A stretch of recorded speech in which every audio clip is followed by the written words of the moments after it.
أعوذ بالله من الشيطان الرجيم. بسم الله الرحمن الرحيم.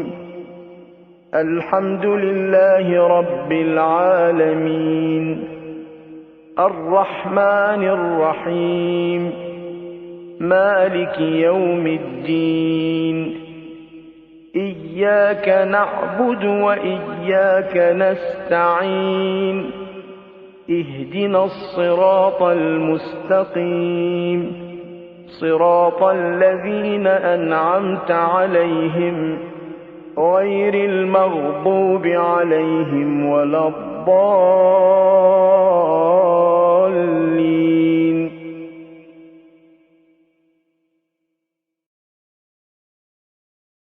الشيطان اللعين الرجيم. بسم الله الرحمن الرحيم. الحمد لله الملك الحق المبين، والصلاة والسلام على أفضل المرسلين وآله وأهل بيته الطيبين الطاهرين، لا سيما على بقية الله في الأرضين وحجته على العالمين، ولعنة الدائمة على أعدائهم أجمعين. أما بعد، وقد قال الله عز وجل في كتابه المبين وفرقانه المتين. بسم الله الرحمن الرحيم. وَإِذْ تَأَذَّنَ رَبُّكُمْ لَئِنْ شَكَرْتُمْ لَأَزِيدَنَّكُمْ وَلَئِنْ كَفَرْتُمْ إِنَّ عَذَابِي لَشَدِيدٌ. صلوات.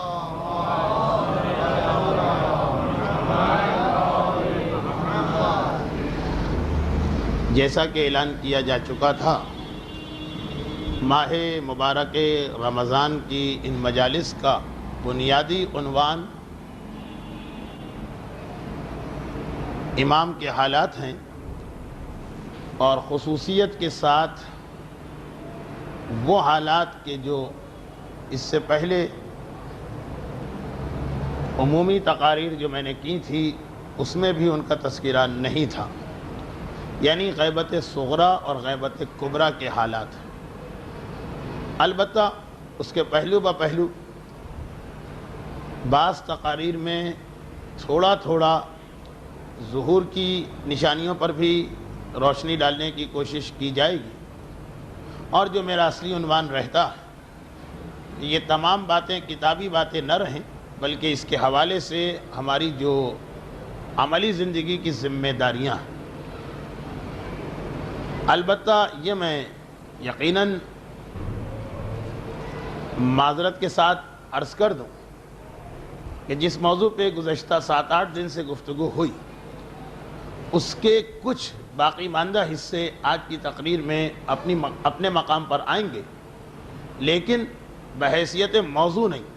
اصل عنوان تو ہمارا اب شروع ہی ہونے والا ہے. سورہ ابراہیم قرآن کریم کا 14واں سورہ اور اس کی 7ویں آیت، جو اس اعتبار سے انتہائی مشہور و معروف آیت ہے کہ شکر نعمت اور کفر نعمت کے عنوان پر جب کبھی گفتگو کی جاتی ہے تو اسی آیت کو سرنامہ کلام قرار دیا جاتا ہے. ارشاد ہو رہا ہے وَإِذْ تَأَذَّنَ رَبُّكُمْ، اور تمہارے پروردگار نے یہ اعلان کر رکھا ہے. یہ ہمیشہ سے جناب آدم کے زمانے سے پروردگار کا وہ اعلان چلا آ رہا ہے جو قرآن کی اس آیت کے دائرے میں شامل ہے کہ لَن تَجِدَ لِسُنَّتِ اللَّهِ تَبْدِيلًا. شریعتوں کو اللہ بدلتا رہتا ہے، مگر کچھ قوانین اللہ نے ایسے بنائے ہیں اس کائنات کے لیے کہ لَن تَجِدَ لِسُنَّتِ اللَّهِ تَبْدِيلًا، کہ کبھی بھی تم اللہ کے ان قوانین میں تبدیلی کو نہیں پاؤ گے. اور ان میں سے ایک قانون یہ کہ وَإِذْ تَأَذَّنَ رَبُّكُمْ، یاد کرو وہ وقت کہ جب تمہارے پروردگار نے یہ اعلان عام کر دیا تھا لَإِن شَكَرْتُمْ لَأَزِيدَنَّكُمْ، کہ اے میرے بندو جو نعمتیں میں نے تمہیں دیں اگر تم ان کا شکر ادا کرو گے تو میں ان نعمتوں کو بڑھاتا جاؤں گا. وَلَئِن كَفَرْتُمْ، اور اگر تم نے میری نعمتوں کو جھٹلایا، ان کا کفران کیا، ان کا حق ادا نہ کیا، ان کی جانب سے لاپرواہی برتی، ان عذابی لشدید، تو میرا سخت ترین عذاب تمہیں ملے گا. دیکھیے خالی اتنا نہیں کہا کہ اگر تم نے میری نعمتوں کو جھٹلا دیا تو میں نعمت واپس لے لوں گا، نہیں، واپس لینے کی بات نہیں، وہ واپس تو لیا جائے مگر اس گناہ کے نتیجے میں عذاب شدید بھی تمہارا انتظار کرے گا۔ ہم اور آپ کسی چیز کو شدید کہیں اس کی کیا حیثیت ہے؟ ہم معمولی تکلیفوں میں تڑپ اٹھنے والے، ہم اتنے خود غرض کہ ہر آدمی کو اپنی بیماری اور اپنی تکلیف بڑی محسوس ہوتی ہے، لیکن اگر خالق کائنات یہ اعلان کر دے کہ میرا عام عذاب تمہیں نہیں ملے گا، کفران نعمت کرنے والے کو میرا سخت ترین عذاب ملے گا۔ اب یہ قرآن کریم کا ایک عمومی اعلان ہے، ہمارے معاشرے میں لوگ اس اعلان کو سمجھتے بھی ہیں اور کسی حد تک اس کے تقاضوں پہ عمل بھی کرتے ہیں، لیکن قرآن کی دیگر آیتوں کے ساتھ جو ظلم کیا جاتا وہی ظلم اس آیت کے ساتھ بھی کیا گیا کہ آیت کسی خاص نعمت کا تذکرہ نہیں کر رہی، جتنی نعمتیں پروردگار نے عطا کی ہیں سب کے بارے میں اعلان کہ اگر ان سب کا شکر ادا کیا تو اللہ نعمتوں میں اضافہ کرے گا۔ سوال یہ پیدا ہوتا کہ روٹی کا احترام اب تک ہمارے یہاں ہے، دسترخوان کا احترام اب تک ہمارے یہاں ہے، بعض مقامات پر نوٹ کے احترام کو بھی دیکھا گیا ہے جو اسلام میں صحیح، اللہ کی ایک نعمت۔ چنانچہ اب تک ایسے لوگ موجود ہیں کہ دسترخوان سے جب اٹھتے ہیں تو یا اسے چوم کر اٹھتے ہیں یا سجدہ کر کے اٹھتے ہیں۔ اب تک ایسے لوگ موجود ہیں کہ کھانے پینے کی کسی چیز کو زمین پہ گرا ہوا پائیں تو دوڑ کے جاتے ہیں اور پورے احترام کے ساتھ اسے اٹھا کے کسی قابل احترام جگہ پہ رکھ دیتے ہیں۔ وہ ان کا عمل بالکل صحیح، اور یقیناً یہ ان سے تو بہتر ہے جو ان چیزوں میں بھی احترام کو بھول چکے ہیں۔ لیکن سوال یہ پیدا ہوتا کہ آیت نے کس مقام پر یہ تخصیص ڈالی، یا آیت نے کس مقام پر یہ حکم دیا کہ اللہ یہ حکم صرف کھانے پینے کے بارے میں دے رہا، یا یہ حکم صرف عام دنیاوی نعمتوں کے بارے میں دیا جا رہا۔ آیت مطلق، آیت میں عموم، لَإِن شَكَرْتُمْ، جس نعمت کا تم شکر ادا کرو گے۔ جب عام نعمتوں کی یہ حالت کہ ایک روٹی، ایک نوٹ، اللہ کی ایک عام نعمت، اس کے بارے میں پروردگار نے یہ اعلان کیا ہے کہ اس سے غافل نہ ہونا۔ اور دیکھیے دو اعلان، غافل نہ ہونا، اور اگر توجہ دو گے تو نعمت بڑھا دی جائے گی۔ یہ لفظ بڑھا دی جائے گی پر بھی آج ہم کو خاصی بحث کرنا، تو سوال یہ پیدا ہوتا ہے کہ ایک مومن کے عقیدے کا جز یہ کہ سب سے بڑی نعمت جو اسے ملی ہے وہ نعمت کہ جس کے بعد خدا نے اعلان کر دیا وَأَتْمَمْتُ عَلَيْكُمْ نِعْمَتِي الْيَوْمَ أَكْمَلْتُ لَكُمْ دِينَكُمْ وَأَتْمَمْتُ عَلَيْكُمْ نِعْمَتِي۔ یہ نعمت دینے کے بعد اب گویا نعمتوں کا سلسلہ مکمل ہو گیا، اب اس سے بڑی کوئی نعمت ہی نہیں ہے کہ جو تم کو عطا کی جائے، یہ اللہ کی سب سے بڑی نعمت قرار پا رہی۔ سورہ مائدہ میں قرآن کا اعلان مومن کے عقیدے کا جز۔ تو جب روٹی، دسترخوان اور رزق اور اس قسم کی نعمتیں، ان کا شکر ادا کرنا انسان کو زیادتی نعمت کی طرف لے جاتا، کفر یا لاپرواہی عذاب کی طرف لے جاتی، تو جو کائنات کی سب سے بڑی نعمت قرار دی جا رہی یعنی اعلان امامت، اس اعلان امامت کو کائنات کی سب سے بڑی نعمت سمجھنے کے بعد اب سوال یہ پیدا ہوتا کہ ہم اس نعمت کا شکر ادا کر رہے ہیں اور انتظار کر رہے ہیں کہ اللہ اس میں اضافہ کرے، یا اس نعمت کا کفران کر رہے ہیں اور اللہ کی طرف سے عذاب ہمارا انتظار کر رہا۔ ہمارا کیا طرز عمل؟ جب عام نعمت اس دائرے میں آ رہی ہے تو نعمت عظمیٰ تو یقیناً اس دائرے کے اندر آنا چاہیے، اور یہاں پہ پھر یہ یاد دلا دیا جائے کہ وہ شخص دائرہ ایمان سے خارج ہے جو غدیر خم کے اعلان کو فقط مولا تک محدود سمجھتا، یعنی وہ یہ خیال کرتا ہے کہ صرف ایک ہی امام پیغمبر اسلام مقرر کر کے گئے، نہیں، جیسا کہ ہمارے تمام علماء اس بات کو لکھتے آئے کہ اگر کوئی آخری امام کو زمانے کے امام کو سمجھنا چاہے تو ہم اسے سمجھا بھی نہیں سکتے جب تک کہ سلسلہ امامت سے ہم کو بات نہ کرنا پڑے۔ اس لیے کہ 12ویں امام کوئی آ کر کہے کہ ہمیں صرف اپنے 12ویں امام کے بارے میں سمجھائیے، ان کا عقیدہ کیوں آپ ان کے وجود کو مانتے ہیں، تو کیسے سمجھایا جائے جب تک کہ اس کی سمجھ میں عقیدہ امامت نہ آئے۔ یہ بنیاد یہاں پہ کہ پہلے 11 اماموں کو سمجھنا پڑے گا تو 12واں امام سمجھ میں آئے گا، کیونکہ سوال یہ ہوگا کہ کیا رسول کے بعد امامت کی ضرورت ہے یا نہیں۔ اگر سامنے والے نے مان لیا کہ ہے امامت کی ضرورت تو پھر خود بخود جواب آ گئے کہ امامت کی ضرورت ہے تو بتائیے اس دور کا امام کون ہے.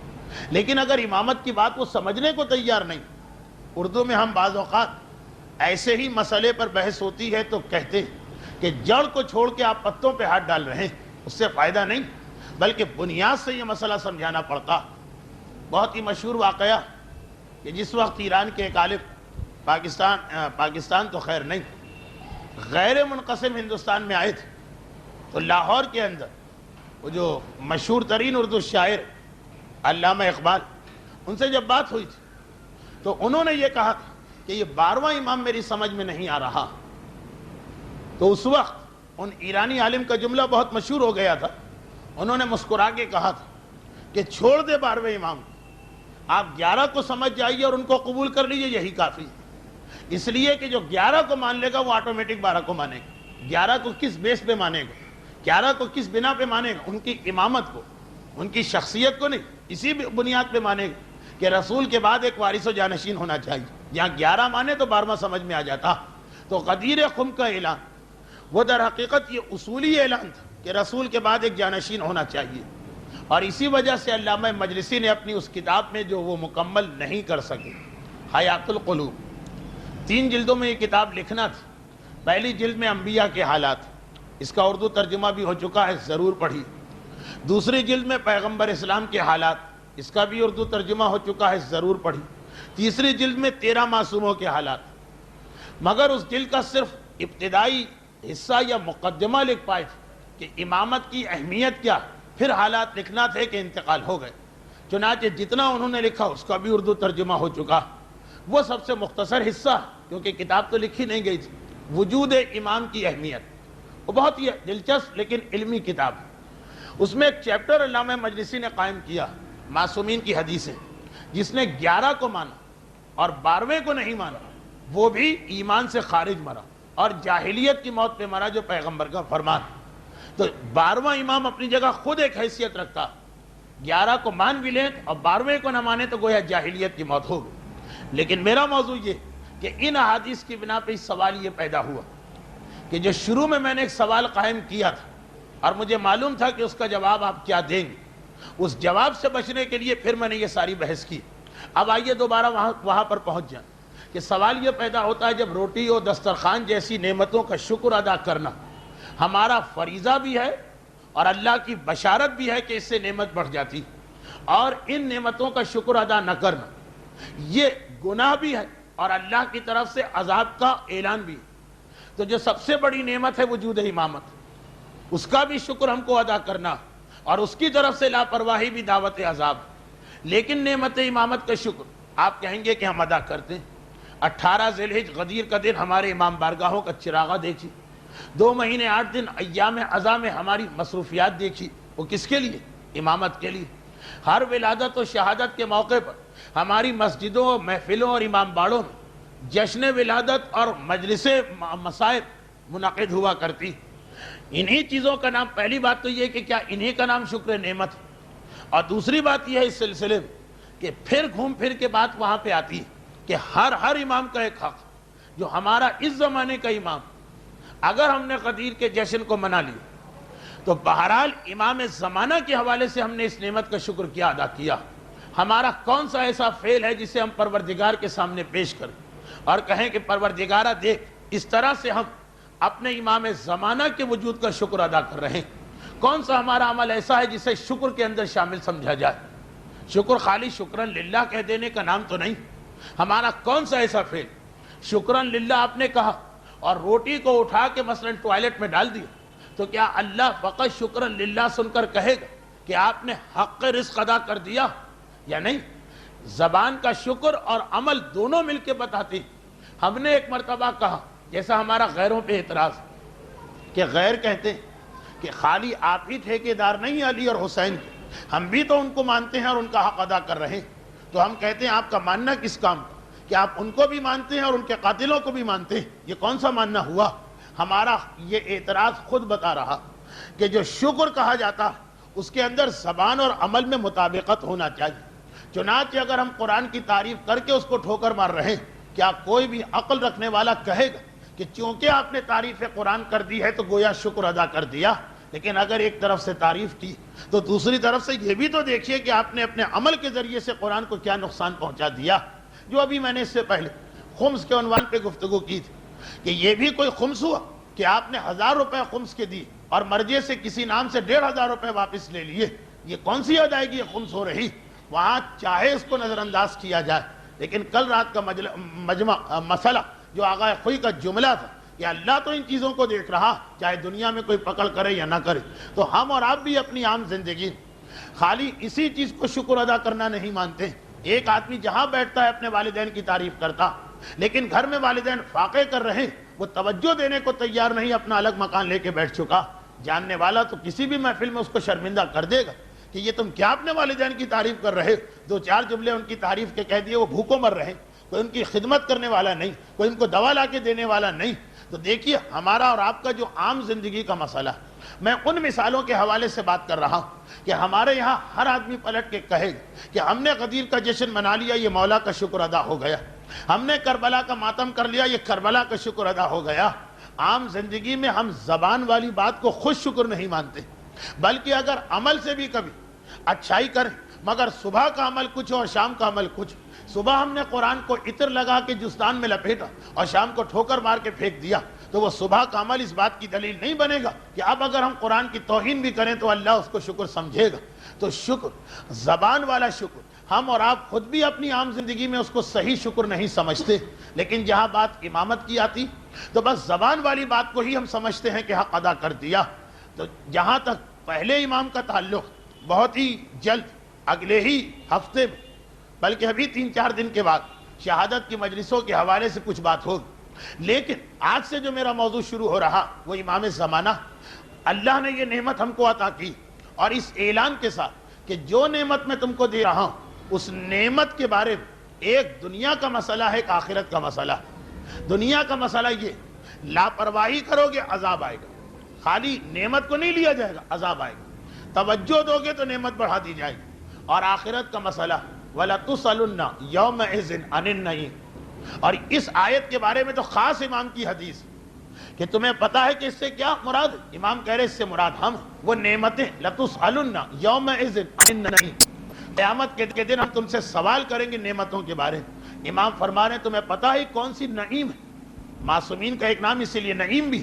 کون سی نعیم؟ نعیم نعمت کی جمع. یہ ہمارا وجود جس کے بارے میں قیامت میں سوال ہو رہا. تو یہ وہ مسئلہ بنا جسے ہم فقہ میں کہتے ہیں کہ اس کے آثار وضعی بھی ہیں، اس کے آثار تکلیفی بھی ہیں. آثار وضعی جو دنیا میں ہوتے ہیں کہ اگر نعمت امامت کا شکر نہ کیا تو عذاب شدید آ رہا، شکر ادا کیا تو اضافہ ہو رہا.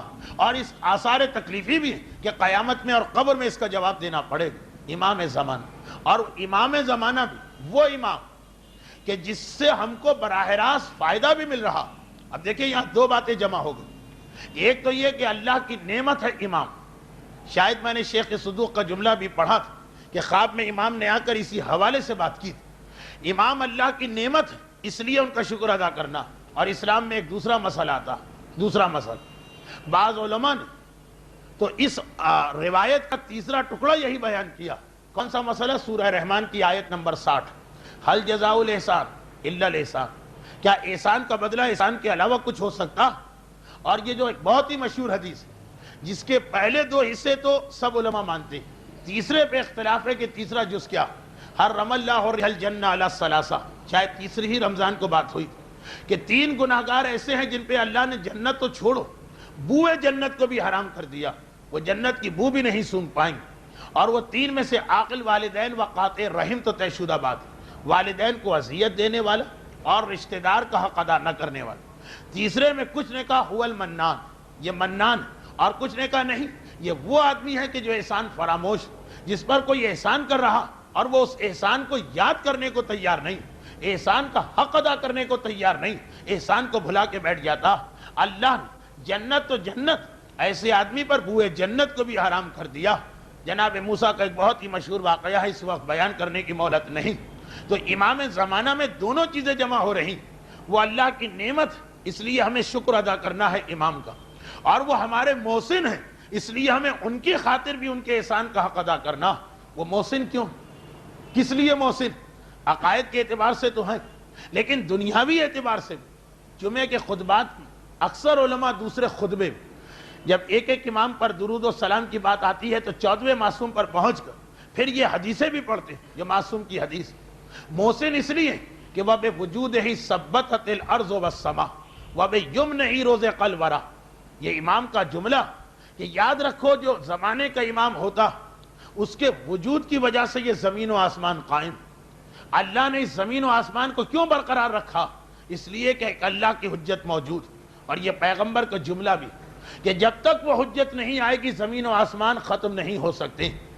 یہاں تک کہ رسول کا جملہ اگر قیامت کے آنے میں صرف ایک دن رہ جائے تو اللہ اس ایک دن کو بھی اتنا طولانی کر دے گا، اتنا بڑھا دے گا کہ وہ حجت آئے اور وہ سارے حالات مکمل ہو جائے.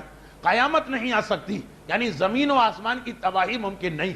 اس کے وجود نے زمین و آسمان کو بچایا ہوا. وَبِيُمْنِهِ رُزِقَ الْوَرَى، اور اسی کی برکتیں ہیں کہ مخلوقات کو رزق مل رہا. یہ ہماری چالاکی، یہ ہماری ذہانت، یہ ہماری دانشمندی، اور یہ کہیے کہ اس میں خالی ہماری کوشش کا دخل نہیں کہ ہم اپنے اور اپنے گھر والوں کے لیے عزت کا رزق مہیا کر رہے ہیں. نہیں، کوئی عظیم ہمارا محسن ہے اس پردے کے اندر جس کے دسترخوان پر بیٹھ کر ہم نعمتوں سے استفادہ کر رہے ہیں. وَبِيُمْنِهِ رُزِقَ الْوَرَى، جس کی وجہ سے مخلوقات کو رزق مل رہا. ہمارے بچے جو بھوکوں مرنے سے محفوظ اور بچے ہوئے، اس میں ہمارا دخل نہیں. یہ ہے کوئی ہمارا محسن جس کی وجہ سے ہمارے گھر آباد ہیں اور ہمارے گھر شاد ہیں. وہ ہمارا محسن جس کے وجود نے زمین و آسمان کو محفوظ رکھا. اور یہاں پہ پھر وہ بات آ جاتی، زمین و آسمان بنے کیوں؟ حدیث قدسی لولاک لما خلقت الافلاک، اے حبیب تم نہ ہوتے یہ زمین و آسمان نہ بنائے جاتے. پہلا معصوم وہ ہے جس کی وجہ سے اللہ نے زمین و آسمان کو بنایا، اور آخری معصوم وہ ہے جس کی وجہ سے اللہ نے زمین و آسمان کو بچایا. یہ زمین و آسمان بچا ہے آخری معصوم کی برکت سے، یہ رزق ملا آخری معصوم کی برکت سے. وہ ہمارا محسن بھی بن گئے. اللہ کی نعمت بھی وہی ہے، ہمارا محسن بھی وہی. نعمت کا شکر بھی ادا کرنا واجب ہے، محسن کا حق ادا کرنا بھی واجب ہے. یہاں دوہری دنیاوی ذمہ داریاں آ رہی. اب یہاں پہ یہ سوال کہ وہ محسن بھی بنا، وہ اللہ کی نعمت بھی بنا، ڈبل طریقے سے ہمیں اس کا حق ادا کرنا. ہم نے کیا حق ادا کیا؟ بار بار میں نے مثالیں دے دی کہ کیا زبان سے یہ 15 شعبان کو 2-4 قصیدے پڑھ دینا، اٹھتے بیٹھتے اجل اللہ کی دعا کر لینا، اگرچہ یہ دعا بھی ہم صحیح نہیں کرتے، وہ تفصیل آتی رہے گی. آج کی تقریر میں ساری ایک جیسی باتیں نہیں آ سکتی. تو یہاں پہلا سوال آپ کے ذہنوں میں یہ ڈالا جا رہا کہ جب کبھی شکر نعمت کی بات کریں تو روٹی اور کپڑے اور مکان جن کا حق ادا کرنا ان تک محدود ہو کے نہ رہ جائیے، سب سے بڑی نعمت کی جانب بھی جائیے. اور ہمیشہ کا شکر کس طرح ادا کیا جائے، اور الٹے طریقے سے بھی سوچی. دنیا کے حالات یہ بتا رہے ہیں کہ جہاں جہاں اس وقت مسلمان ہیں سب مظالم و مصائب کا نشانہ بنے ہوئے، اور خصوصیت کے ساتھ جہاں جہاں صاحبان ایمان، نہ ان کی عزتیں سلامت ہیں، نہ ان کی اولادیں سلامت ہیں، نہ ان کی جانیں سلامت ہیں. حتیٰ یہ کہ یورپ اور امریکہ جہاں بظاہر ہر شخص اطمینان کے ساتھ بیٹھا، لیکن وہاں رہنے والوں سے پوچھی کہ وہ سب سے زیادہ مصیبت میں مبتلا. ہم اخبارات میں جب کشمیر اور بوسنیا کے حالات پڑھتے ہیں اور ان خواتین پر ہونے والے مظالم کا ذکر سنتے ہیں جن کا صرف ایک قصور قرار دیا جاتا ہے کہ یہ مسلمان کیوں، تو ہم ایک مرتبہ سوچتے ہیں کہ یورپ اور امریکہ میں کتنی سیفٹی اور تحفظ، لیکن وہاں جو ذرا بھی حقیقت کو سمجھ گیا وہ راتوں کو اٹھ کے روتا اور کہتا کہ یہاں ہم نے اپنی جان کو بچا لیا لیکن ہمارا اور ہمارے بچوں کا ایمان ختم ہو کے رہ گیا.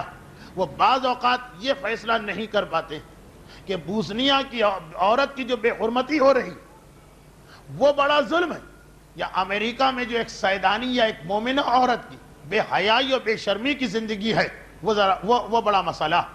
ایک بعض لوگ حتیٰ یہ کہ یہ جملہ بوسنیا کی حد تک تو نہیں پتا، کشمیر کی حد تک پتا، کہ انہوں نے جب کراچی کی بعض خواتین کو اس بے حجابی اور بے غیرتی اور بے شرمی کے ساتھ دیکھا تو کہا کہ ہماری عزتیں لوٹی گئیں لیکن اب ہمیں اطمینان آ گئی کہ بہرحال جو کچھ بھی ہوا ظالموں کے ہاتھ سے ہوا، اللہ کے یہاں ہم مظلوموں میں شامل ہوئے اور اجر کے حقدار بنے.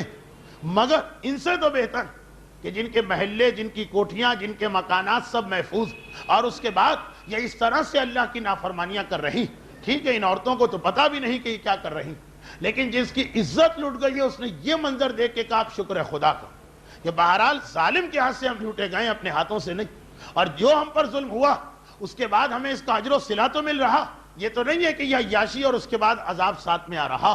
تو جو واقعاً حقیقت کو جانتا، میں ان کو جانتا ہوں جو بظاہر بہت ہی خوش نظر آتے ہیں، بلکہ جب وہاں سے یہاں آتے ہیں تو اپنے خاندان والوں کے سامنے اس طرح سے اپنی زندگی کو پیش کرتے ہیں کہ خاندان والوں کے دل میں بھی لالچ پیدا ہوتی ہے کہ کاش ہم بھی امریکہ پہنچ جائیں، لیکن دل کی بات تو ہم ہی جیسوں کو بتائی جاتی ہے۔ وہاں پہ یہی لوگ ملتے ہیں اور راتوں کو روتے ہیں کیسے اپنی بیٹی پہ قابو پایا جائے، کیسے اپنے بیٹے کو دین کے راستے پہ چلایا جائے، یہاں تک کہ کھلم کھلا جہاں اسلام دشمنی وہاں بھی شاید یہ واقعہ پیش نہ آیا۔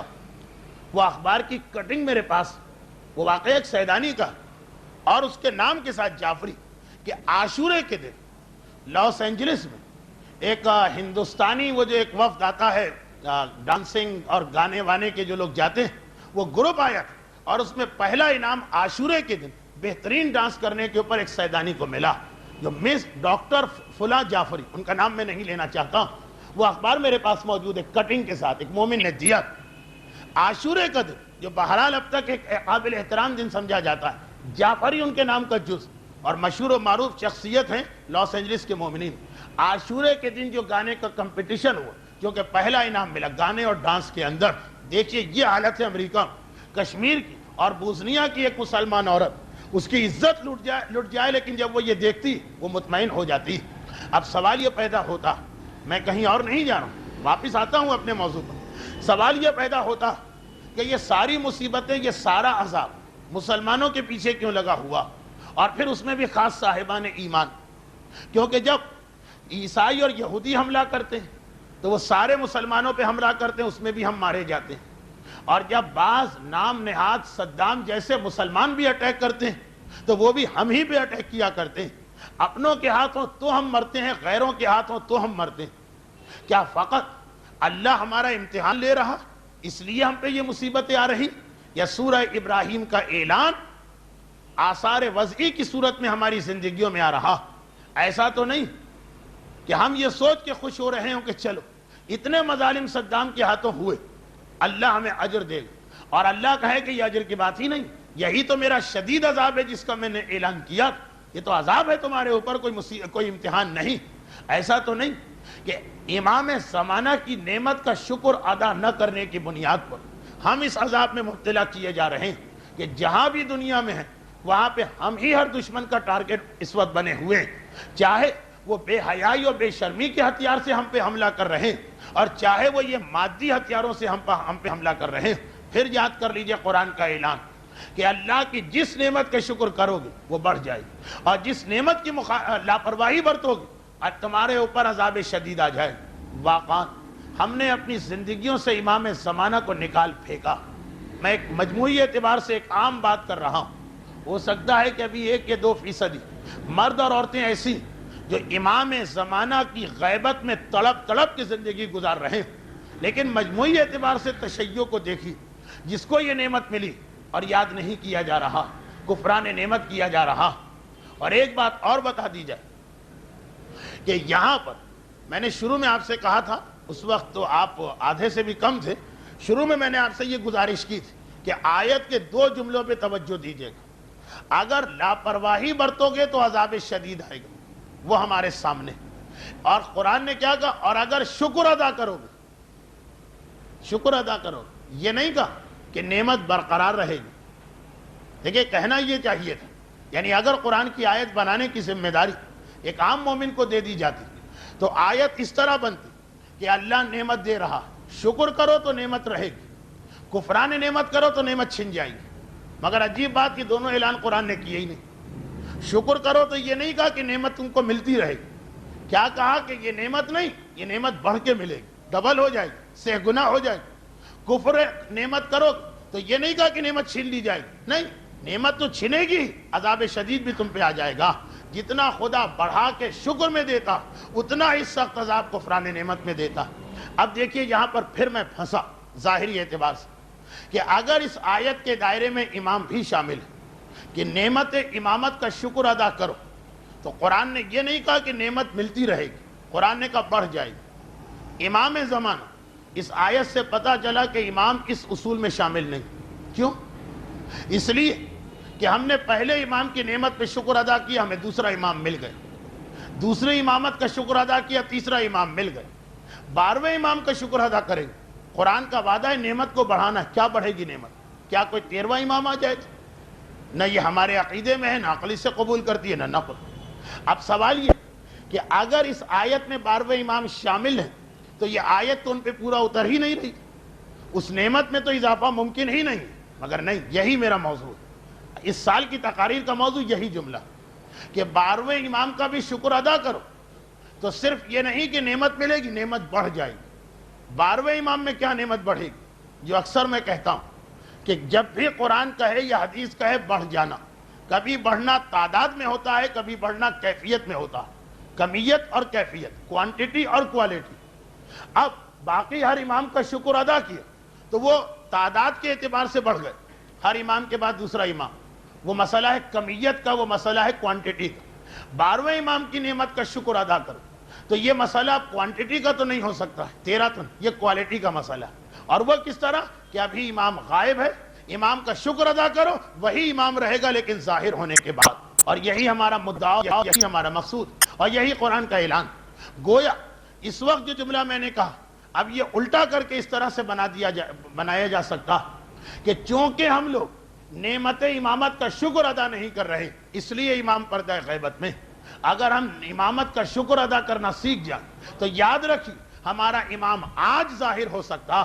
اللہ کا وعدہ ہے بڑھانا، اور بڑھانا یہی ہے کہ غائب امام حاضر ہو جائے۔ درود بھیجے محمد والے۔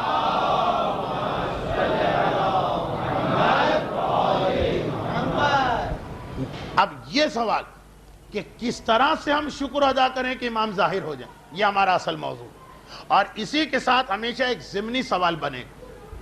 وہ ضمنی سوال کیا بنے گا؟ وہ ضمنی سوال یہ بنے گا کہ روایتوں میں اتنی ساری نشانیاں بتائی گئیں، چلیں باقی ساری نشانیوں کو چھوڑ دیں تو 4-5 نشانیاں تو بڑی پکی بتائی گئیں۔ تقریر یہ ہے کہ اگر آپ نعمت امامت کا شکر ادا کرنا سیکھ جائیں امام فوراً ظاہر ہوں، مگر فوراً کیسے؟ کچھ تو نشانیاں ہیں۔ چلیں ہمارے بچے اب اتنا کتابیں پڑھ چکے ہیں کہ انہیں معلوم ہے کہ 10,000 نشانیوں میں سے 10 نشانیاں یقینی ہیں، باقی یقینی نہیں، مگر 10 تو یقینی، وہ تو اتنا ٹائم تو لگے گا امام کو، جی نہیں۔ یہی ہمارا موضوع کہ صحیح معنوں میں شکر ادا کرو تو کسی نشانی کی ضرورت نہیں اور امام آ جائیں گے، اور یہ بھی دلیلوں کے ساتھ، لیکن یہ بات بعد میں ہوگی۔ اچھا، اب یہاں پر ایک بات اور، ذرا بالکل موضوع سے ہٹی ہوئی بات، لیکن ضرور سنیے، ضرور سماعت فرمائیے، اور وہ یہ کہ ایک چیز بڑی کثرت کے ساتھ کہی جاتی ہے کہ امام ظاہر اس لیے نہیں ہو رہے۔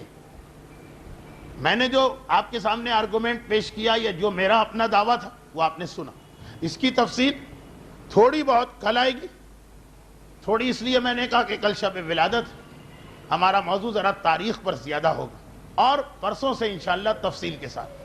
مگر اس سے ہٹ کر عوام سے پوچھئے کہ امام کیوں نہیں آ رہے تو زیادہ تر کی زبان پہ ایک ہی جملہ ہوتا کہ امام کو انتظار ہے 313 کا، جب تک 313 نہیں آئیں گے ہوں گے امام نہیں آئیں گے۔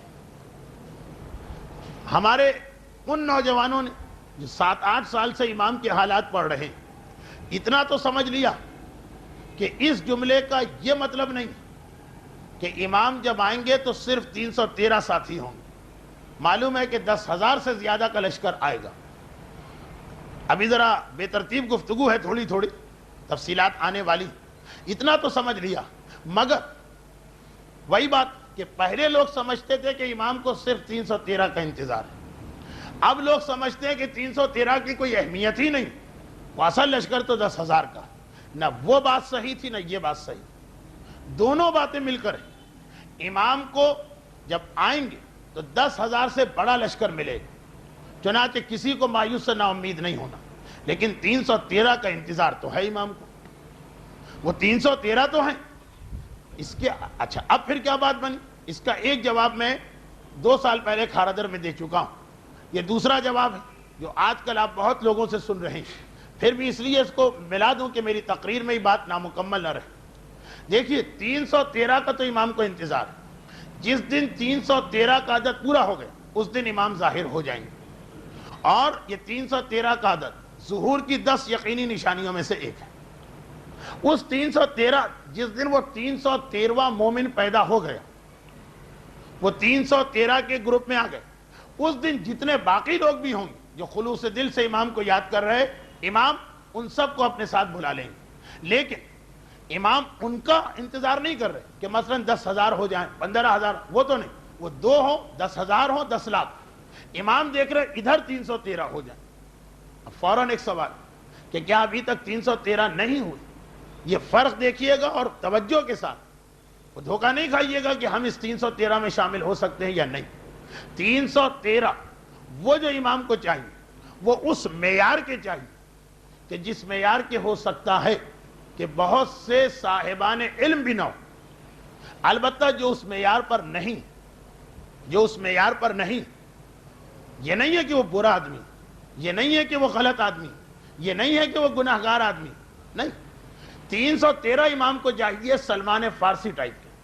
اب اگر سلمان فارسی کی طرح کے 313 نہیں تو باقی جو ہیں جو سلمان نہیں بن پائے وہ برے نہیں ہیں, اپنی حیثیت سے جو انہوں نے کیا قیامت میں اجر ملے. مگر امام کو جو 313 چاہیے وہ سلمان جیسے چاہیے. اور اسی لیے ایک رسول کے زمانے میں ایک سلمان بنا, ایک علی کے زمانے میں ایک مالک اشتر بنا. اسی لیے یہ 313 ایک دور کے نہیں چاہیے, پیغمبر سے لے کے خود امام کے ظاہر ہونے تک. بلکہ یہ بھی میں نے غلط کہہ دیا, حضرت آدم سے لے کے امام کے ظاہر ہونے تک, پوری اس وقت تک پوری تاریخ کے جتنے بھی انبیاء گزرے ان سب میں سے بھی نکالا جائے گا ان کے زمانے کے سلمان فارسی. 313 سلمان جیسے چاہیے. جب سلمان جیسے 313 ہو جائے امام ظاہر ہوں گے, اور پھر اس وقت عام مومنین جتنے بھی ہو جائیں وہ سب امام کے ساتھ ہی بنیں گے. اگر ہم رسول کے زمانے میں ہوتے تو سلمان تو قطعاً نہیں ہو سکتے تھے. مگر اس کا مطلب یہ نہیں کہ پھر ہم منافق, اس کا مطلب یہ نہیں کہ پھر ہم گناہگار, اس منزل معرفت پر نہیں, اور وہ ہماری طاقت سے باہر. اب یہ میں نے جو کہا اس کی وضاحت, 313 سلمان جیسے چاہیے, یہ جملہ اگر آپ کو سمجھ میں آ گیا تو پتا چل جائے گا کہ واقعا 100 سال میں سلمان ایک ہی پیدا ہوتا, وہ بھی 100 سال میں بھی اگر رسول کے بعد چلے, ورنہ باقی انبیاء میں تو 200 300 سالوں میں جا کے کہیں ایک سلمان نکلتا. سلمان کس کا نام؟ سلمان شخصیت کی بات نہیں کر رہا ہوں, عقیدے کی بات کر رہا ہوں. ایسی شخصیت کہ جس کے عمل کو تو چھوڑ, جس کے ذہن میں بھی, جس کے وسوسوں میں بھی کوئی چیز کبھی اسلام کے خلاف نہ آئے. ہم سے اسلام کہہ ہی نہیں رہا ہے کہ ایسا بنو, ہم پر ہماری طاقت سے زیادہ بوجھ نہیں ڈالا جا رہا, مگر امام ایسے کا انتظار کر رہے ہیں. اب یاد کیجئے وہ واقعہ جو آج کل اکثر علماء اس لیے پڑھتے ہیں کہ ایران میں یہ واقعہ بہت پڑھا جا رہا, اور آپ نے ضرور سنا ہوگا, مجھے اندازہ, اس لیے میں تفصیلات میں نہیں جا رہا. اب ظہور امام کے حالات میں ایک بات یاد رکھیے, ترتیب سے گفتگو کرنا ہے, کچھ پرانی باتیں ضرور آئیں گی, یہ کیسے ممکن ہے کہ ان کو نظر انداز کر کے بات کو سمجھایا جا سکے. اب یہ مشہور واقعہ کہ شہید دست غیب شیرازی, جن کا تعارف کرانے کی ضرورت تو نہیں, ان سے ایک زمانے میں یہ سوال کیا گیا, یہ 313 کیا مطلب اس کا؟ یہ نجف, یہ قوم, یہ مشہد, یہ کربلا حوضہ مجتہدین سے بھرا ہوا, 313 تو ہمیں یہاں کھڑے کھڑے مل جائیں. وہ سمجھ رہا تھا کہ 313 سے مطلب متقی اور پرہیزگار مومنین نہیں, 313 سلمان چاہیے. شہید مسکرا اور کہا کہ سنو, میں اپنی جوانی کا واقعہ سناتا ہوں, اور وہ یہ ہے کہ جب میں نجف اشرف میں تعلیم حاصل کر رہا تھا, یہ زمانہ کم و بیش وہی زمانہ تھا کہ جب آغائے خوئی کا طالب علمی کا زمانہ ہوگا. آغائے خوئی کراچی میں مرحوم آغائے پویا, مرحوم آغائے شریعت, یہ سب ایک بیچ کے آدمی, ایک بیچ کے علماء, اور اسی بیچ کے شہید بھی. تو فرماتے ہیں کہ جس وقت میں نجف میں تعلیم حاصل کر رہا تھا تو نجف کے علماء میں بھی یہ مسئلہ زیر بحث آیا. کل میں نے بتایا تھا کہ علم اور مطالعے کی اہمیت کے باوجود شرعاً بھی یہ ضروری ہے, اور طب اور صحت کے اعتبار سے کہ آدمی کچھ اس سے ہٹ کر دوستوں کے بیچ میں کچھ ہلکے پھلکے لائٹ ڈسکشن کیا کرے. تو اس میں بھی یہ مسئلہ زیر بحث چل رہا تھا کہ آخر اتنے سارے علماء اور مراجع امام کیوں نہیں آ رہے ہیں. کتابوں میں ایک عمل لکھا, اور وہ یہ ہے کہ اگر کبھی کسی آدمی کو کسی اجتماعی مسئلے میں امام سے ملاقات کرنا، مسئلے کی دو قسمیں ہوتی ہیں، ایک ہوتا ہے انفرادی مسئلہ، انفرادی مسئلہ کسی ایک آدمی کا مسئلہ، ایک خاندان کا مسئلہ، اور ایک ہوتا ہے اجتماعی مسئلہ، کسی پورے علاقے کے مومنین کا یا پوری دنیا کا مسئلہ۔ جب کوئی اجتماعی مسئلہ ہو جو پوری دنیا کے لیے ہو، ایسا کوئی مسئلہ پیش آ جائے، انفرادی مسئلہ ہو تو دعائیں ہیں، وظیفے ہیں، عریضے ہیں۔ عریضہ اپنی جگہ بہت اہمیت رکھتا، وہ ہمارا اعتقاد وہ نہ رہا، لیکن چونکہ میرا تعلق جس خاندان سے، وہ لکھنؤ میں ناصر الملت علی اللہ مقامہ کے معتقدین کا خاندان، بہت مشہور، آپ کو تفصیلات بتانے کی ضرورت نہیں۔ ناصر الملت علی اللہ مقامہ، ایک عجیب و غریب شخصیت گزری ہندوستان، غیر منقسم ہندوستان، حتیٰ یہ کہ نجف اور قم کا حوزہ علمیہ بڑی آسانی کے ساتھ کسی آدمی کے علم کو نہیں مانتا، لیکن اگر آپ ہندوستان کے علماء کا تذکرہ سنیں گے تو اس میں ناصر الملت اور ان کے والد ابقات الانوار جیسی ایک کتاب لکھ دی کہ جس کی بنا پر ابھی انقلاب کے بعد اس کتاب کو خاص خصوصیت کے ساتھ حکومت کی توجہ کے ساتھ دوبارہ چھپایا گیا، کہ ایک ایسی کتاب لکھی ہے جس کے بارے میں خود کہا نجف اور قم کے مراجع نے کہ 1400 سالہ تاریخ اسلام میں ایسی کوئی کتاب نہیں لکھی جا سکی۔ یہ 1400 سالہ تاریخ اسلام میں علامہ مجلسی ہیں، علامہ حلی ہیں، ہمارے سارے مراجع اور مجتہدین ہیں، اور اس کے بعد خصوصیت کے ساتھ لکھنؤ سے اس کتاب کو منگوا کر اسلامی جمہوریہ ایران میں دوبارہ چھپایا جا رہا۔ تو ایک عظیم شخصیت، ان کا علم اور ان کا حافظہ، لیکن تفسیر میں جاؤں گا تو لوگ کہیں گے یہ بڑی مشکل سے آغا خوئی کے موضوع سے نجات ملی تھی کہ اب آپ پھر وہاں واپس آ رہے ہیں، لیکن اتنا آنکھوں دیکھی گواہیاں، آنکھوں دیکھی کہ جس زمانے میں ہندوستان میں انگریز تعلیم پھیلا رہے تھے تو ہمارے کچھ نوجوانوں کے عقائد ذرا متزلزل ہوئے۔ ایک بوڑھا باپ ناصر الملت علی اللہ مقامہ کے پاس آیا اور کہا کہ میرا بیٹا ہے وہ عریضے وغیرہ کو بالکل نہیں مانتا، اور کہتا ہے کہ کیا نانسنس، یہ کیا چیز ہے، دعا مانگو امام سے، لیکن یہ عریضہ کیا چیز ہے؟ تو کہا ٹھیک ہے اپنے بیٹے کو لے کے آنا۔ بیٹے کو بلایا گیا، وہیں بیٹھے بیٹھے ناصر الملت نے اس بیٹے سے کہا کہ عریضہ لکھو۔ اس نے کہا میں مانتا ہی نہیں عریضہ کیا چیز ہوتی، بے دین نہیں تھا، دعا مانگیں، حاجت پیش کریں، ڈائریکٹ بات کریں، یہ خط و کتابت کس لیے؟ اس کے باپ سے کہا تم عریضہ لکھو، عریضہ لکھا۔ اب وہ بیٹا سمجھ رہا کہ لے کے جائیں گے اور دریائے گومتی جو لکھنؤ کا دریا وہاں پہ ڈال کے کچھ سمجھائیں گے، لیکن نہیں، ان کے پاس کہ ان کا لوٹا تھا اور ذرا عام سائز سے بڑا لوٹا تھا، احتیاط کی وجہ سے زیادہ پانی، پرانے زمانے میں نل وغیرہ تو نہیں ہوتے تھے، ہمارا مسئلہ یہ ہے کہ ہم جاتے ہیں حمام میں 1 لوٹا 2 لوٹے 3 لوٹے، لیکن اس وقت تو جتنا پانی لے جا سکو گے بس وہی پانی، خاصے بڑے سائز کا لوٹا تھا۔ باپ سے کہا کہ اس لوٹے کے اندر عریضے کو ڈال، عریضے کو ڈالا، حسین ابن روح کا نام لے کر اوپر سے لوٹے کو بند کیا، 1 منٹ کے بعد ہاتھ ہٹایا، بیٹے کو بلایا کہ تم نان سینس کہہ رہے ہو، جاؤ جھانک کے دیکھ۔ اب وہ لوٹا کتنا ہی بڑا ہو، کیسا ہی کنگ سائز کیوں نہ ہو، مگر کتنا بڑا ہوگا وہ لوٹا، ایک آدمی کو اٹھا کے لے جانا اور بوڑھے آدمی کو، تو آپ دیکھو اس کے اندر واقعا سارا پانی تک اس نے بہا دیا لیکن عریضہ اس میں نظر نہیں آ رہا۔ کہ یہ عریضے کا ایک فلسفہ، یہ امام اور ماننے والے کے بیچ میں خط و کتابت کا ایک سلسلہ، اور ایسا کہ جس طرح بس اب آپ پوسٹ باکس کے اندر خط ڈال دیا، خط پہنچ جائے گا اپنی منزل مقصود پر، شرط یہ ہے کہ پاکستان جیسا ڈاک کا نظام نہ ہو۔ تو یہ والا مسئلہ ہے کہ یہ خط پہنچنا ہی پہنچنا، انشاءاللہ اس پر ہم بعد میں گفتگو کریں گے، امام کو انفرادی طور پر پکارنا۔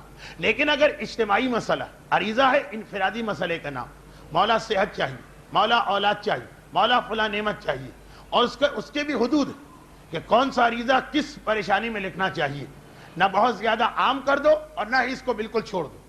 لیکن جب اجتماعی مسئلہ، 1-2 آدمیوں کی بات نہیں ہے، پوری قوم کسی پریشانی میں ہو، اس کے لیے خاص عمل بتایا گیا ہے کتابوں کے اندر، اور وہ عمل کیا کہ ایسے آدمی کو تلاش کرو جس کے زہد اور تقوی پر پورے شہر کا اتفاق، علم نہیں، زہد اور تقوی، سارا شہر اور سارا علاقہ مانتا ہو کہ اس سے زیادہ پرہیزگار کوئی آدمی نہیں، اور اس پرہیزگار آدمی سے بھی کہو کہ 3 دن تم روزہ رکھو۔ روزے کے سلسلے کی پہلی مجلس یا دوسری، روزے کا سب سے بڑا فائدہ یہ بتایا جا رہا کہ لا علمی میں بھی جو حرام ہاتھ، پاؤں، آنکھ، کان میں داخل ہو جاتا روزہ اس حرام کو گھلا گھلا کے نکالتا. تو پرہیزگار اور زاہد آدمی ویسے ہی ہر حرام چیز سے اپنے آپ کو بچائے گا. جی نہیں, حرام سے تو ہم جیسے لوگ بچائیں گے تو کچھ بھی نہیں. پرہیزگار اور زاہد مشکوک چیزوں سے بھی اپنے آپ کو بچائے گا. اس کے باوجود ممکن کہ کہیں نہ کہیں لا علمی اس کے باپ نے اس کو کوئی کھانا دے دیا, ماں نے کوئی غذا دے دی, کوئی حرام اس کے جسم میں جا چکا, تو اس سے بھی کہا جائے کہ 3 دن روزہ رکھنا. اور 3 دن کا روزہ ایسا نہ ہو کہ اگر عام حالت میں تم دن میں 1 سیر کھانا کھاتے تو روزے میں 5 سیر ہو جائے, افطاری, رات کا کھانا, سحری, یہ نہیں, بلکہ واقعاً وہ روزہ کہ جو نمک یا کھجور سے کھلتا ہے, گرم پانی پہ بند ہوتا ہے اور رات میں اور بھی کچھ نہیں, اس سے کہا جائے 3 ایسے روزے رکھو. اور پھر جب 3 روزے رکھ لو تو جو چوتھی رات آئے گی تیسرے افطار کے بعد, وہ ساری رات جاگ کے گزارو. اس میں کسی نہ کسی لمحے امام اس سے مل کے چلے جائیں گے. اجتماعی مسئلے کے لیے یہ طریقہ بتایا گیا. اگر آپ کو وہ واقعہ یاد ہو, اسے تو میں پڑھنا ہی نہیں چاہتا ہوں, لیکن ہر ایک کو یاد ہوگا, بحرین اور انار والا واقعہ, کہ بحرین کے مومنین کو انار کے ایک مسئلے نے زحمت میں ڈال دیا. اب یہ پوری قوم کا مسئلہ, 1-2 آدمیوں کی بات نہیں. حاکم بحرین نے کہا تھا اس انار کا جواب لاؤ یا مارے جاؤ. تو اس وقت بھی آپ کو یاد ہوگا یہی طریقہ تھا کہ مقدس ترین آدمی محمد ابن عیسیٰ کو ڈھونڈا گیا, اور اس کے بعد 3 دن روزے رکھوائے گئے, اور 3 رات انہوں نے جاگ کے عبادت کی, اور چوتھی رات کو امام کا انتظار کیا. امام نے آ کر انار کے مسئلے کو حل کر دیا. تو یہ ایک عام طریقہ کہ قوم کا اجتماعی مسئلہ ایسے آدمی کو ڈھونڈ جس کا ملنا مشکل ہوتا, لیکن اگر مل جائے تو وہ کیسا اہم آدمی ہوگا. کیونکہ 2 آدمی کسی ایک پر متفق ہو جائیں یہ بہت مشکل بات ہے. مرجعیت تک میں لوگ جھگڑا ڈال دیتے, تو ایسا بہت مشکل ہوتا ہے کہ پوری قوم کہے کہ فلاں آدمی سب سے زاہد, جسے لوگ سب سے زاہد کہیں اسی کو دوسرے لوگ سب سے بڑا فراڈیا قرار دے رہے ہوں گے, جو ہمارا آپ کا مشاہدہ. پھر اگر کوئی ایسا مل جائے کہ جس پہ سب متفق, تو واقعاً وہ شخص کیسا ہوگا. چنانچہ شہید دست غیب کہتے ہیں, نجف کے اندر بھی بعض علماء میں یہ بحث چھڑی, اور کہ آخر وہ 313 کی روایت ہم نے سنی, کیا 313 ابھی جمع نہیں ہوئی, جبکہ سارا دنیا تشیع حوضے اور مراجع سے چھلک رہا. آج سے 60 سال 70 سال پہلے ایک عجیب ماحول تھا ہمارے حوضوں کا, جو میں نے ایک تقریر میں بتایا بھی تھا کہ ایسے ایسے اساتذہ تھے کہ جن کے شاگردوں میں بے شمار مراجع پیدا ہوئے, مجتہد نہیں. ان علماء میں 313 نہیں. خیر, جب یہ طے ہوا تو کہا کہ امام ہی سے پوچھو, اور امام سے پوچھنے کا ایک ہی طریقہ, چلو ڈھونڈو نجف کے اندر سب سے پرہیزگار آدمی کون. مرجعیت الگ چیز ہے, پرہیزگاری الگ چیز. ڈھونڈا, اور آخر سب سے معلومات کر کے لوگوں سے پوچھ, ایک آدمی کے نام پہ اتفاق ہو گئے کہ تقدس و پرہیزگاری میں اس کی کوئی نظیر و مثال نہیں.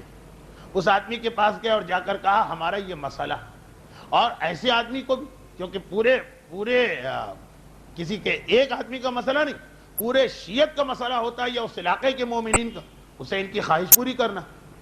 کہا کہ یہ مسئلہ ہے اور تم ہی ہم کو نظر آئے.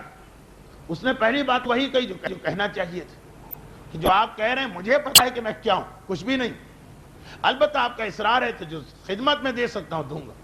کہا کہ یہ مسئلہ یہ طریقہ کتابوں میں لکھا, عالم ہمیں تم پرہیزگار ہو, اس پہ عمل کرو, چوتھی رات کو ہمیں بتا دو کہ امام آ کے کیا کہہ گئے. خیر, اس پہ عمل ہوا. ملاقات امام نامی کتاب میں ایسے کئی واقعات ہیں. 3 دن اس نے روزہ رکھا, روزہ بھی وہی جیسا میں نے کہا, کھجور سے افطار کیا, ساری رات فاقہ, صبح گرم پانی سحری, اور اس کے بعد روزہ شروع, اور ساری رات بھی عبادت, 3 روزے. اور ریڈی و زاہد ترین انسان, پرہیزگار ترین انسان. البتہ وہ نقلی اور جعلی پرہیزگاری نہیں کہ کپڑے بھی پہنے جائیں تو پہلے مٹکے میں ڈال کے ہلائے جائے تاکہ کسی قسم کی استری کے آثار نہ رہے, وہ تو پرہیزگاری نہیں. اصلی پرہیزگاری اسلام بتا رہا. تو چوتھے دن تیسرا روزہ افطار کر لیا, 3 روزے افطار ہو گئے, اب چوتھی رات آ گئی. یہ معلوم ہے کہ اس رات کو کسی وقت بھی امام آ جائیں گے, لیکن کبھی بتا کے نہیں آئیں گے کہ میں امام. مسئلہ ہے امام پیغام دے جائیں گے, قوم کا مسئلہ. اور باقی علماء بھی گھر کے باہر اس محلے کے جو دوسرے مکانات تھے اس میں جا کے بیٹھ گئے. خاص اس سے کہا جیسے ہی تمہیں امام کا پیغام ملے, صبح ہونے کا انتظار نہیں کرنا, رات کے 2 بھی بجے ہوں تو دروازہ کھول کے باہر آ جانا, ہم انتظار کر رہے ہوں. اچھا, یہ چوتھی رات بہت احتیاط کر رہا, کیونکہ علامہ ہلی کے واقعات پڑھے ہوئے, شہید ثانی کے واقعات پڑھے ہوئے, علامہ مجلسی کے واقعات پڑھے ہوئے, کہ انہوں نے بھی روزے رکھ کے راتیں گزار, اور آئے امام اس وقت ذہن سے نکل گئے, اور جیسے ہی امام گئے ویسے ان کو یاد آ گئے تو یہ چاہ رہا تھا کہ نہیں پوری توجہ رہے، کوئی بھی انسان میرے گھر میں آئے تو میں اس کے ساتھ پوری توجہ سے بات کروں، یہ اتنا زیادہ احتیاط کر رہا۔ امام بھی اس طرح تو نہیں ملتے، چنانچہ اس کے ساتھ دوسرا ماجرا ہو گیا، اور وہ یہ کہ اس کو نیند آنے لگی۔ اب وہ آدمی جو ویسے ہی اپنی زندگی میں ہر رات جاگتا، ویسے ہی ساری رات جاگتا، آپ نے دیکھا ہوگا کچھ لوگ ایسے ہوتے ہیں جن کی ڈیوٹی رات کو ہوتی، اب اگر کسی رات کو ان کو چھٹی بھی مل جائے تو رات کو ان کو نیند نہیں آتی۔ البتہ یہ بات ہے امریکہ کی، برطانیہ کی۔ پاکستان میں جو رات کو ڈیوٹی پہ جاتا ہے تو کیا جاگ رہا ہوگا؟ وہ وہاں جاتا ہی سائن کر کے وہ وہاں سو جاتا ہے، تو اس کا تو مسئلہ یہ نہیں، لیکن جو اپنی ڈیوٹی کے ساتھ وفادار ہوتا، عادت ہو جاتی ہے اس کو رات کو جاگنے کی، اب وہ چھٹی کی بھی، کوئی رات کو چھٹی مل جائے نیند نہیں آئی، بڑی مشکل سے جا کے کہیں 2 بجے 3 بجے سوئے گا۔ تو یہ ویسا ہی آدمی عام زندگی میں ساری رات جاگتا ہے، کبھی نیند نہیں۔ آج تو خاص انتظار کی وجہ سے اور نیند نہیں آنا چاہیے تھی۔ ہم اور آپ ساری زندگی سونے والے، شب قدر میں بہرحال رات کے 1-2 بجے تک تو کنٹرول ہو ہی جاتا ہے، نیند نہیں آتی۔ تو اب یہ حیران و پریشان کہ میں رات جاگنے کا عادی، آج پہلے سے طے کر کے بیٹھا ہوں کہ رات جاگنا، چنانچہ دن کو اچھی طرح سے سو چکا، پھر یہ نیند کہاں سے آ رہی، کیسے آ رہی؟ مگر نیند کبھی انسان کے قابو میں نہیں ہوتی، چنانچہ نیند آتی چلی گئی اور یہ سو گئے۔ اب جو سو گئے، کیونکہ اب اس میں بات یہ تھی کہ یہ امام سے ملنا چاہتا تھا، چنانچہ آج یہ ضروری ہو گئے کہ امام اس سے ملاقات نہ کرے، کیونکہ عام مومن سے امام کبھی بتا کے ملاقات نہیں کرتے، چنانچہ اس کو سلا دیا گیا۔ اصل مسئلہ قوم کا ہے کہ 313 کا جواب مل جائے، وہ کسی طرح بھی مل جائے۔ یہ سو گئے، خواب میں اس نے ایک عجیب منظر دیکھا، ایسا کہ جاگا تو خود بخود، کہیں پہ امام کا نام نہیں، سمجھ گیا کہ پیغام کیا دیکھا کہ یہ سمندر میں کشتی میں بیٹھ کے جا رہا، ایک جزیرہ آ گیا، جزیرے پر جب یہ پہنچا، اترا، ذرا آگے بڑھا تو بہت سارے لوگ پھولوں کے ہار لے کے استقبال کے لیے کھڑے۔ ایک مرتبہ اس کو دیکھا، سب دوڑ کے آئے، اس کے گلے میں ہار ڈالے اور کہا مبارک مبارک، سلامت سلامت۔ گھبرا کے پوچھا یہ کیا ہو رہا؟ تو جواب دیا کہ ہمارے جزیرے کا طریقہ کار یہ ہے کہ ہمیشہ مرد ہمارے یہاں کا حکمران بنتا، ہمارے بادشاہ کا انتقال ہو گیا، کوئی بیٹا نہیں چھوڑا، فقط ایک اکلوتی بیٹی، یہ خواب میں دیکھ رہا۔ جب لڑکی ہے تو حکومت اسے ملنا چاہیے، مگر ہمارے دستور کے خلاف، تو طریقہ یہ ہوتا ہے کہ پھر ہم لوگ آپس میں سے کسی سے اس لڑکی کی شادی نہیں کرتے، حسد ہوگی، دشمنی ہوگی، نفرت ہوگی، انتظار کرتے ہیں کہ بادشاہ کے مرنے کے بعد پہلے دن کون آدمی باہر سے آتا، بس اسے بادشاہ بھی بنا دیتے ہیں اور شہزادی کی شادی بھی اس سے کر دیتے ہیں۔ یہ میں کوئی بچوں کی کہانی نہیں پڑھ رہا، شہید دست غیب نے اس مومن کا یہ واقعہ خود لکھا، بہت اس میں کہانیوں جیسی جھلک آپ کو نظر آ رہی ہوگی۔ خیر، اب ڈبل مبارکباد، بادشاہ بھی بن گئے اور سوکھی بادشاہت نہیں ہے، ساتھ میں شہزادی بھی مل گئی۔ بس دل میں یہ تھوڑا سا شک تھا کہ پتہ نہیں کیسا مال، یعنی کس قسم کی وہ لڑکی، ایسا نہ ہو کہ ناقص و ناکارہ۔ لیکن جب ہجلہ عروسی میں گئے، میں سب باتیں مختصر کرتا ہوں، وقت میرے ہاتھ سے نکل رہا، ہجلہ عروسی میں گئے تو وہی جو 3 دن پہلے کی بات تھی، ملا صالح مازندرانی نے اس مومنہ آمنہ بیگم علامہ مجلسی کی بہن کو دیکھا تو شکر کا سجدہ، اس نے شہزادی کو دیکھا، شہزادی بھی واقعاً حسین و جمیل، چند آفتاب چند مہتاب، پریوں کا حسن اس کے آگے مان، ایسی شہزادی اس کو نظر آئی۔ دیکھیں ڈبل چیز، حسن بھی ملا، دولت بھی ملی، شاہی بھی ملی، سب خواب ہے۔ چنانچہ ایک مرتبہ بات چیت شروع کرنا چاہیے، یہ دروازے پہ دستک کی آواز ہے، گھبرا کے پوچھا کون؟ یہ ایسا ٹائم ہے کہ کوئی کسی کو ڈسٹرب نہیں کیا کرتا، سوائے بے تکلف دوستوں کے جو ہنسی مذاق ہو تو دوسری بات۔ کون؟ تو دروازے کے پیچھے سے آواز آئی، ابھی ابھی امام نے ظہور کیا ہے اور تمہیں بلایا ہے۔ ساری زندگی اجل اللہ کہتے رہتے تھے، امام نے بلایا، جانا بھی جاتا، جیسے ہی سنا امام آئے کہ بس میں ابھی آ رہا ہوں، 5 منٹ، ابھی آتا ہوں۔ دلہن سے ابھی بات شروع نہیں ہوئی، کچھ اس کو تسلی دلاسا دینا ہے، ایسی دلہن کے واقعان بات کرنے کو دل چاہ رہا، اس کی جانب مڑے، بات چیت شروع، زبان بھی ماشاءاللہ اس کی بہت ہی میٹھی اور خوشگوار اور شیریں۔ تھوڑی دیر بعد پھر دستک ہوئی، گھبرا کے پوچھا کون؟ کہا وہ امام آ گئے تمہیں بلا رہے ہیں۔ ہاں میں ابھی آتا ہوں، ابھی 2 منٹ ابھی بات کر کے آ رہا ہوں۔ پھر ادھر متوجہ ہوں، اب جو بات میں لگا تو بات میں لگ گئے۔ پھر دروازے پہ دستک کی آواز، گھبرا کے پوچھا کون؟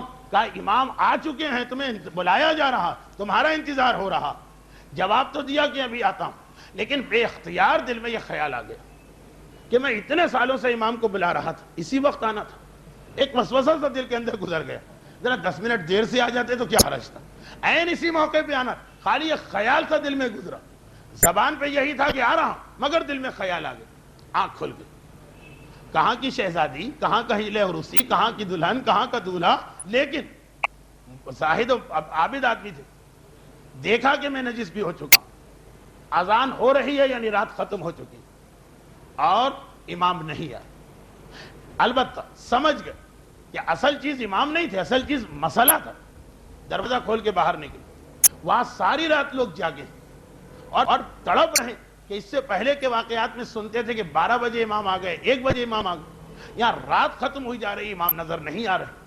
اب جو اسے باہر آتا دیکھا، سب دوڑ کے آ گئے اور کہا امام آئے یا نہیں آئے. جواب دیا امام نہیں آئے. سب کے چہرے لٹک گئے کہ فائدہ نہیں ہوا اتنی ساری محنت کا. کہا امام نہیں آئے، پیغام مل گیا. امام نہیں آئے اور پیغام مل گیا. کیا مطلب؟ کہا یہ سنو جو میں نے رات کو خواب دیکھا. خواب بتائے. کہا یہ خواب میں نے دیکھا تھا، اب خود نتیجہ نکال. شہید دست غیب شیرازی کہتے کہ یہ سارے علماء یہ کہہ کے پلٹ گئے کہ بس ہمارا مقصد پورا ہو گیا، ہمارا مسئلہ حل ہو گیا. اس لیے کہ پتہ چل گیا کہ امام بتانا یہ چاہ رہے ہیں کہ ہمیں ایسے مومن کا انتظار کہ جس کا صرف عمل ہی شریعت کے مطابق نہ ہو، جسے اپنے دل و دماغ پر اتنا کنٹرول کہ وسوسہ بھی اس کے دل میں نہ آ سکے. یہ کس کی صفت؟ یہ وہ مسئلہ ہے جہاں پہ عمار یاسر ابو ذر بھی نہیں پہنچتے، اسے سلمان فارسی کی صفت. روایت میں دیکھ لیجئے، صاحب سر کہا جاتا، عجیب و غریب شخصیت. ان کا نام ہے باب النبی. رسول تک آنے کا وسیلہ اور ذریعہ ان کو قرار دیا گیا کہ دل میں بھی وسوسہ نہیں آ سکتا. امام کو ایسے 313 چاہیے پوری کائنات کی تاریخ میں. اسی لیے لسٹ اٹھائی. کن لوگوں کا نام ہے امام کے ساتھیوں میں؟ اصحاب کہف کا نام. کن لوگوں کا نام ہے امام کے ساتھیوں میں؟ سلمان فارسی کا نام. کن لوگوں کا نام ہے؟ ان 15 مومنین کرام کا نام جو حضرت موسیٰ کے وفات کے بعد ان کے وسیع جناب یوشع کو مانتے رہے، جبکہ باقی ساری امت موسیٰ نے بغاوت کر دی. کیونکہ موسیٰ کی بیوی جو اتفاق سے ایک نبی شعیب کی بیٹی بھی تھی، موسیٰ کے بعد ان کے وسیع کو ماننے سے انکار کیا اور جنگ کر دی. میدان میں نکل گئے، ساری امت موسیٰ ادھر چلی گئی. 15 لوگ بچے تھے، وہ امام کے ساتھیوں میں ان کا نام شامل.